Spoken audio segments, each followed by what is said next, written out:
Hey yo, what is up, my folks? It's your boy FizzleTheHizzle, aka Ben here, putting you guys the week 4 Teambuilder for the WPL, going against Matt O'Shea. I think that's how you pronounce the name. I'm sorry if I butchered it. And the Montreal Milotics. We're starting off 0-3. Recording this Teambuilder a little early, so I don't know his exact record, but we are 0-3 as of recording this, and not gonna lie, I'm definitely disappointed in myself the way I've been playing. The last two games have been very controversial. I feel like I definitely should have won those games. I could have won those games rather, but I let it slip away. But I mean, we're gonna come back. It's okay though. Three losses ain't nothing, man. We're gonna bounce back. Don't worry about it. So yeah, man, we're facing Montreal Milotics. Let's just jump right into his team. Tapu Koko, one of the most versatile mons in the format, in my opinion. People say it's overrated, but I'm gonna have to hard disagree. Gets tons of utility from like Taunt, U-Turn, Volt Switch, Defog, Nature's Madness, stuff like that. And it hits stupidly hard with like Electric Terrain Thunderbolts. Can do a lot of work, can be run both physical or special. Coco Lucha, a pain in the ass to prep for, man. It's just absolute cancer, man. Classic Coco Lucha, Swords Dance, High Jump Kick, Acrobatic, stuff like that. Poison Jab, maybe, for Aromatisse. Electric Seed boost with Unburden is definitely something not to watch out for. That's basically Holucha in a nutshell, just annoying to prep for. Marowak breaks the bulky psychics that Holucha doesn't like. With a Thick Club, with Rockhead, Flare Blitz, spam for days, and he doesn't have to worry about recoil. Shadow Bone is a signature move as well. It's a very strong hitting ghost type move, and it's pretty bulky too, gets rocks as well. Nidoking, Sheer Force, with its stupid amounts of coverage with Ice Beam, T-Bolt, Earth Power, Sludge Wave, stuff like that. Flamethrower can also set up T-Spikes and Stealth Rocks. A huge offensive threat, and not a lot of things really want to switch into this thing, I'm going to be honest. So it's definitely a monster. Zoroark, Master of Illusion. It's disguised as whatever the 6th member in the opponent's party is. It gets access to both physical and special coverage like Flamethrower, Pursuit, Sucker Punch, Knockoff, Dark Pull, stuff like that. Can also get access to Nasty Plot and Taunt as well. Kecleon, I love Kecleon, man. Protean, very hard to switch into because you don't know what move it's going to go for next, and everything is stab, and it hits pretty hard with 90 base attack and with stab everything. It's going to be putting in a lot of work. Huge special wall as well, like an AV Kecleon is nothing to laugh at. Can run Trick Room, Stealth Rocks, Recover as well, stuff like that. Tons of coverage, like I said. Like, I'm just going to scroll down here. Look how much coverage this thing gets, man. It's just ridiculous. Alright, so Mega Scizor, the girl Asuka, if you are familiar with the NCL, carrying us in that league. I love Mega Scizor, man. Swords Dance, Bullet Punch rather, U-Turn, Bug Bite, stuff like that. It gets access to Knockoff. Roost and Defog are pretty good tech options as well. Very bulky, especially on the physical end, and it does have a 4x weakness to Steel, or to Fire rather, and it can be easily patched up because he has a Pelipper and Rain, so a Rain team and Mega Scizor looks pretty dang scary, not gonna lie now. Pelipper, the Rain setter, can be run Scarf or Specs. I've seen both of those sets in my lifetime.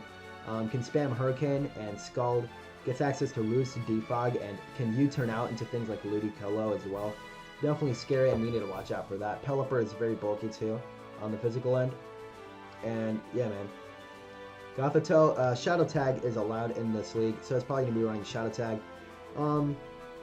Doesn't hit super hard, but after Calm Minds and trapping the opponent on a good matchup or a good 1v1 scenario, it can just Calm Mind up and just Psychic things away. It can also go for a Trick Room as well. It's just annoying, so you always need something to take care of Gothitelle. Excuse me. And yeah, it's just very annoying. That's all it does.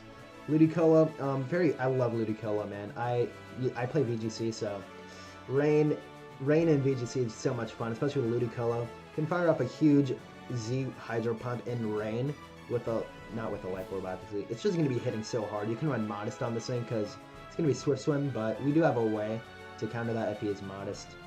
And it just hits so hard. It gets really decent coverage too. Like Water Grass Stab is only resisted by like grass or something, and like something else, but I don't really care about those. But it also gets access to Ice Beam.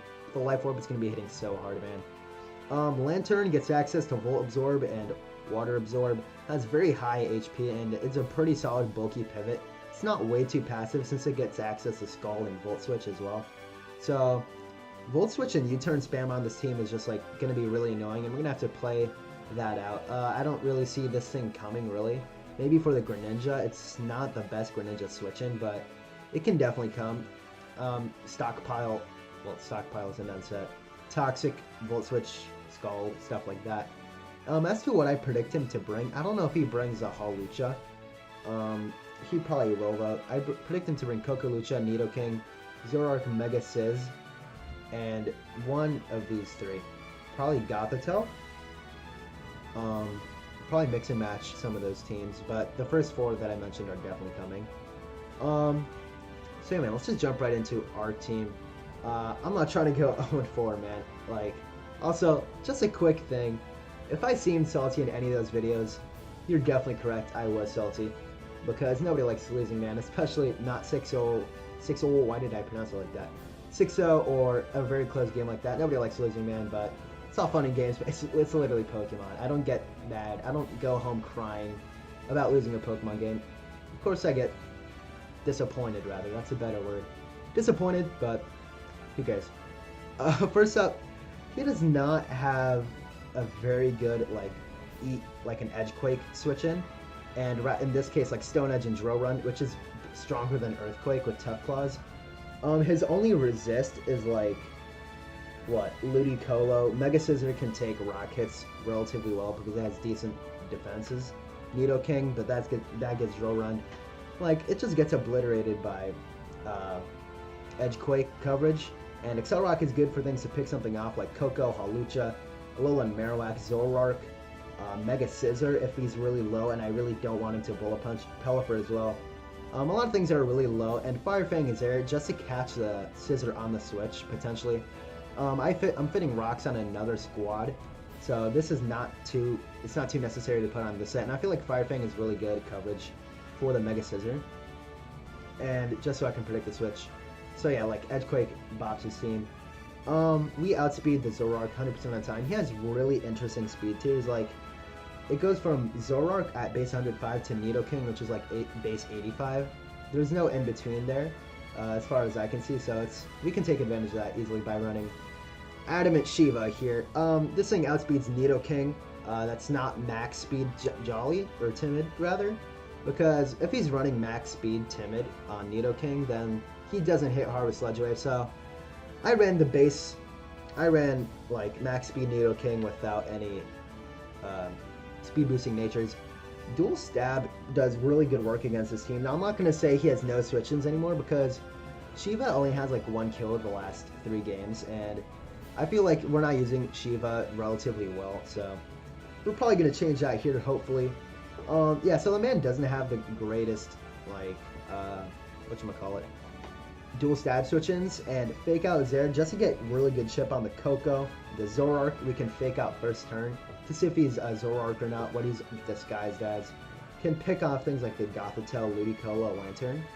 But it's basically there just to whittle on the Koko, so we can just keep switching it in and doing like 40% with Fake Out, because it's so strong, man. And with Adamant, especially, like Adamant Nature, it's just going to be blowing holes in his team, man. So yeah, Mega Medi looks really clean. Baton Pass is on there, because if he sacks off Amon and he goes into Gothitelle, we can just Baton Pass out and we can just get out of the Shadow Tag like that. And it's really good momentum too, to see what his switch-ins are to Medi at first. If they do exist, we can just Baton Pass out and see, and we can just play accordingly. So this Shiva set looks pretty clean. Shout out to Chess for suggesting Baton Pass. I love you, BB. So yeah, this thing is going to be clutch. Next up on our team is Fang. I'm not sure how I feel about this set, honestly. The EVs are really weird. 252 HP, 48 defense, 96 speed. So what we outspeed here is a pretty speedy Scissor, and that's just to taunt it so it doesn't roost and Swords Dance all over me, because this is 115,000% setup fodder for Scizor and kind of Hawlucha. But what we can do, we can taunt the Scizor and we can Earthquake it just to oblivion, and our investment makes it so that we don't take anything from like Bullet Punches and stuff like that. He can knock off, which can be pretty bad, honestly. but that means he doesn't have like Swords Dance or Defog, which I'm perfectly okay with. Toxic is there to whittle down the Hawlucha. This is a soft Hawlucha check as well. We don't take anything from like Acrobatics or something like that. So we can Toxic that, whittle it down. And Roost and Earthquake is there just for Gligar things. Just to hit things so we don't become too passive, and Roost just for longevity. So yeah, Gligar is a soft Hawlucha check, and it can handle the Scissor relatively well. It can basically 1v1 it with Taunt and Earthquake. We can just whittle it down because Earthquake with like max HP Scissor does like 20%.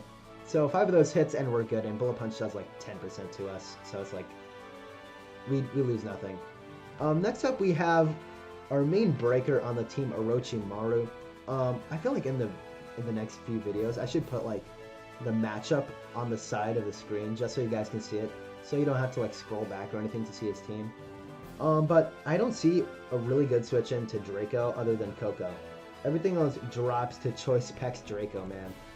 And we have Earth Power on there for the Coco, and we have Flamethrower there for the Scissor, because those are the only switch-ins to Specs Draco, and even those don't really want to take hits. Obviously the Coco can. Dark Pulse is there just in case I don't want to lock myself into Draco, and I don't want to lower my special attack. So Dark Pulse is there just for that. This thing is our primary wall breaker. Like, he has a lot of slow things. His next fastest thing above us is Zoroark, and that doesn't really hit me hard, man. It doesn't hit me hard at all, and we can just drop a Draco on something. And I don't think he's going to switch Coco in on a Dark Pulse, potentially. Well, in that case, I would go for a Dragon move, but you know what I mean. And if he has Dazzling Gleam, that's really good information for us to know if he's physical or special, and we know that it doesn't have Roost or Calm Mind or something like that, so that's pretty good for us. So yeah, this is our main breaker. We're running Modest, and we outspeed something. We outspeed Max Speed Pelipper, I believe. Max Speed Pelipper, I think that's what we outspeed, because Max Speed Pelipper is probably a Brain, maybe? If he brings a Rain team, he's probably bringing Max Speed, so there you go. Next up we have our semi-Coco check. Orindo Berry Swampert again. Coco doesn't hit us hard at all with like its electric moves, its HP Ices for Gligar. So we're really good in that sense, and we can take its Grass Knots for days. And other things that have grass coverage, like, well, not Ludicolo because we can't really do anything back, but things that have grass coverage in general. But it's mainly for the Coco. We 100% one-shot it if it has 4 HP with Earthquake with this investment. And we can take on the Hawlucha and Mega Scizor relatively well. If we get a Scald Burn on either of those, it could be pretty clutch. Roar is there so we can roar out the Hawlucha, because High Jump Kick isn't doing a lot, surprisingly. It's going to do under half with our investment, so that's going to be pretty clutch. The rest in Special Defense, just so we can check things better. And yeah, we have Rocks on there just to whittle down the team for Shiva and Orochimaru to just destroy things. Yeah, Suijin is our second bulky mon other than Fang, and my favorite thing about Fang plus Suijin, that combination, is like, the Coco has to run 3 moves, right, in order to hit these two super effectively. Electric move, if it doesn't have an electric move, I'm just going to be shocked, honestly. HP Ice and Grass Knot. So that means that he's only having Volt Switch, or I don't know if he's going to bring Volt Switch and Thunderbolt. He might, but that means we know its entire set. That means he doesn't have Defog, that means he doesn't have Roost or Calm Mind or something, so we can take really good advantage of that, for sure. Now, a way to revenge things is our Scarf Greninja, our final mon on the team. Scarf Hydro Pump looks pretty solid, especially in rain if he does decide to bring it. Looks pretty clean. This actually outspeeds Modest Ludicolo, and if I did my math correctly, it does outspeed like max speed, speed boosting nature Ludicolo.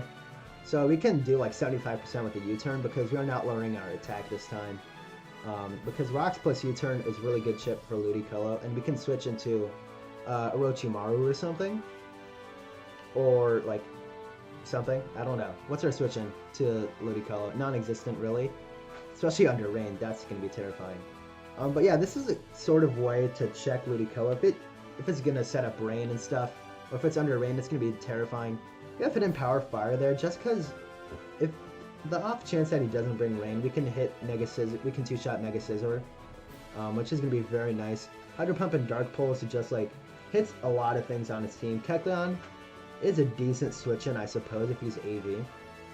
But we can tell right off the bat that it's not going to have recover rocks or anything. So that's good for us. So yeah, our win conditions are going to be Orochimaru and Kakashi. Well, our breakers are going to be Orochimaru and Midna and Shiva. And our cleaner late game is going to be Kakashi, and these two are defensive pivots. So we can switch into attacks all day. We don't have the best of switch-ins to his Rain Core with Ludicolo and stuff, honestly. But Accelerock plus U-Turn should 100% one-shot Ludicolo, assuming it doesn't go for Giga Drain on either of those mons. So it's going to be pretty clean, man. And if not, Shiva can just fake out and stuff, which will do like 40% anyway. Yeah, man, I'm not trying to go 0-4 in this league, man, but let's try to pick up the win. Best of luck to my opponent, Matt. Definitely going to link his stuff, his YouTube channel down in the description below. I'm excited for this battle, man. I'm trying to pick out a win, but I know your Tampa Bay Buizzles are going to be coming back in the season. Don't you worry about it. We're going to be playoff bound. Mark my word for it. Mark my word for it. Thank you guys so much for watching. It means the world to me. And like always, have a swell day. Peace.